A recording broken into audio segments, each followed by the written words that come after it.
What's up, everybody? Welcome to Podcast Now. I'm Alex, and in this video, I want to talk about how to be the demon in Evil Dead the game and how to do it well, what you should be doing, how you should win games or the best way to win games. Now, this is a kind of a collaboration with also a Twitter user, a community member of mine, Cruza77. I want to give him a huge shout out. We played this game together. He was a beast as the demon, and I enlisted his help. I knew I could use some help making this video, so he gave me some pointers that he would say, to people. So this is going to kind of be a mix between what I think, what he thinks, and we're going to go from there. Okay, so let's jump right in. The general point, obviously, is to win, but the thing that you want to do is slow the survivors down as much as humanly possible. So here's what you're going to do. You're going to enter the world, okay? You're going to be all alone. You're not going to know where the survivors are. Now, the best thing to do is to let them, in my opinion at least, is to let them reveal themselves. They will do it sooner or later, okay? They'll either do it because their fear level rises, or they'll make noise, or they'll get in a car, right? Getting in a car immediately alerts you. So they'll do something to alert you, or you'll run into them. You could also find them. The places they're going to be searching are most likely going to be close to like the dagger, right, and the map. The two places they have to stand, get the waves of enemies. They're probably going to be around that general area anyway. But the point to start this game is to get your threat level as high as humanly possible. So you're literally going to want to float around and just collect orbs, just over and over and over, and set every single trap humanly possible. It doesn't matter that they're not going to trigger them. Most likely they actually won't trigger. Maybe you'll get lucky, but most likely they're not going to trigger them, okay? But the point is to get your threat level as high as humanly possible so that when you do find them, you're at least threat level 3, 4, 5, 6. You want to kind of be in that you don't want to meet them and you're only at threat level 1. So you just want to be setting traps, pointless traps, just to get your threat level up. Now, the things you're going to immediately do when you get the threat levels up is you upgrade. Okay, now you have a huge list of what you can upgrade.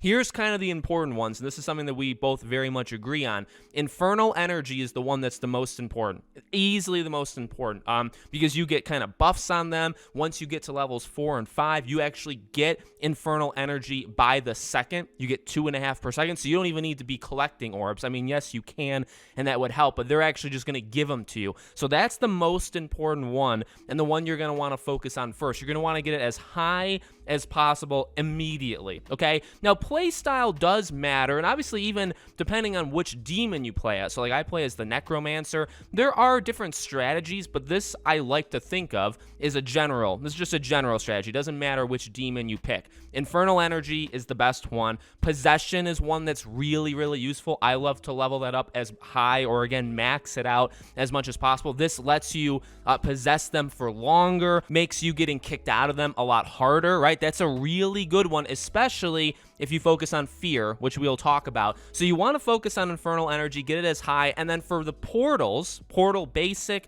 Portal Elite, just do 1 or 2 on each. You don't really need to go crazy. Again, play styles may vary. Maybe you want to, but I found keeping it low, focusing on Infernal Energy, focusing on Possession, and then when you get to threat level 10, focusing on the boss is the best thing to do. Demon Vision, I really don't care about. Traps are okay. That one is kind of, it's not a go-to, but it's also one I don't completely ignore. But that's my general strategy here, okay? So that's in terms of where you put your points. But again, in the beginning of the game, you simply want to get your threat level as high as humanly possible and then start leveling things up as much as you can. And again, kind of going in that general order. Infernal Energy, some Possession, 1 in the portals, just so you can summon things, okay? And then when you get that boss at threat level 10, you upgrade the boss as much as humanly possible. The boss can win games. I mean, the Necromancer boss can win games. Even the Puppeteer boss can win games. I mean, there's some really strong bosses in this game. So, all right. So you've done that. You've gotten your threat level up. Now you meet the enemy. Okay. Now, again, it's okay if you don't find them. I've won matches before where they found 1, 2, even 3 map pieces, and I haven't found them yet. Now, not to beat around the bush, basically, you want to find them as soon as possible, right? Let's not kid ourselves. Ideally, you want to find them early on when you're probably, like I said, threat level 3, 4, 5, like you have maybe a portal, you can possess, you have, your Infernal Energy is getting up there. That's when you want to meet them, and then you really want to tunnel them, meaning you just want to haunt them. You want to float around them. You want to make their life extremely extremely difficult, and you want to ideally slow them down. Now, again, being honest, I actually have not yet won a match where I've run the clock on them. That is a way of winning. You have to find the map and stand in both of the kind of the wave-based places. You have to do all of that within 30 minutes. If you don't do that, then the game is over. I have gotten it very close. I've gotten it down to like 4 or 5 minutes before. Okay, so you can try to just run the clock.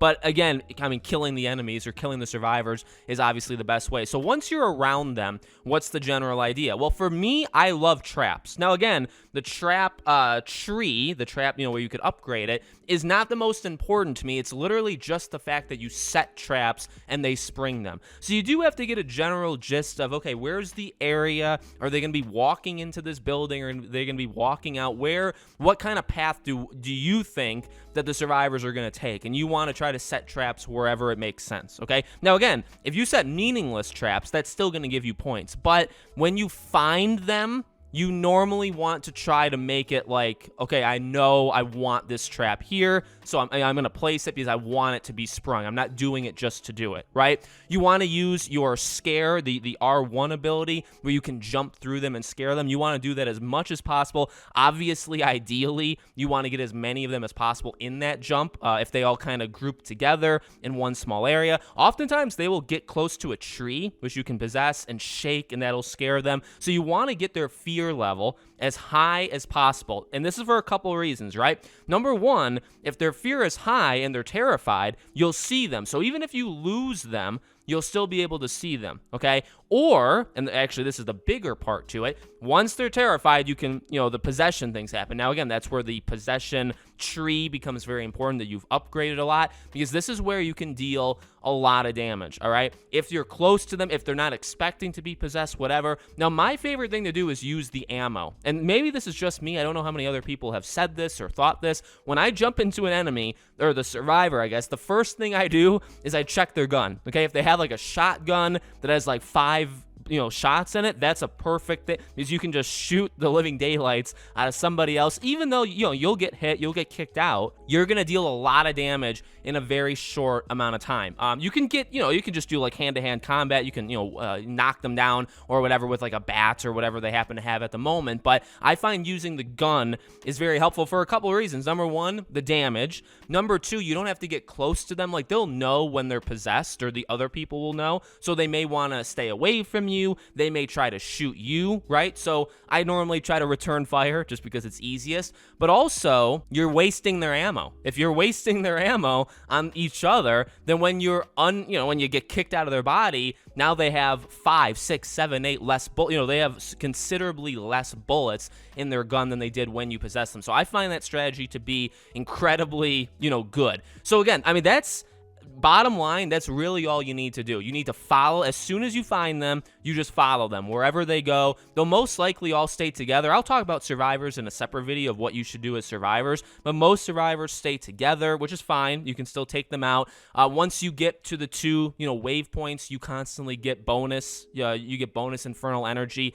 like every single second. You just keep spawning. And one thing that Cruz uses as a tip, I guess, for this thing is when you summon things, or when you summon your enemies, you can possess them. This is a good way, specifically early on, to get even more points. So this is a good one. If you spawn like your elite enemy, if you can possess them, I would. Specifically, again, early on, just because you're going to have more health, you're going to be smarter than the AI version. You're going to be able to do more hits on the enemy. You're probably not going to be able to, kill them or knock them down or anything, but you will be able to hurt them, and you're going to get your threat level even higher. I mean, there's been times, whether I've been the boss or whether I've been like an elite enemy, a basic enemy, where I've gone in, fought, and then when I get kicked out, when I die, I'll have like 2 skill points ready to, upgrade. So it's a really good strategy, again, specifically early on, to get more. The whole point is just get your threat level as high as possible, because then you really can level up literally everything. Like, you don't have to level up